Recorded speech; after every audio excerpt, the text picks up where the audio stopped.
రామ చక్కని సీతకి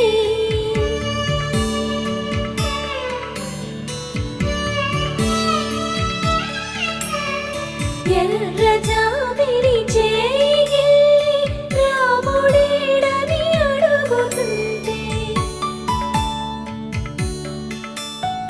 చూడలేదని పెదవి చెప్పే చెప్పలేమని కనులు చెప్పే నల్ల పూసై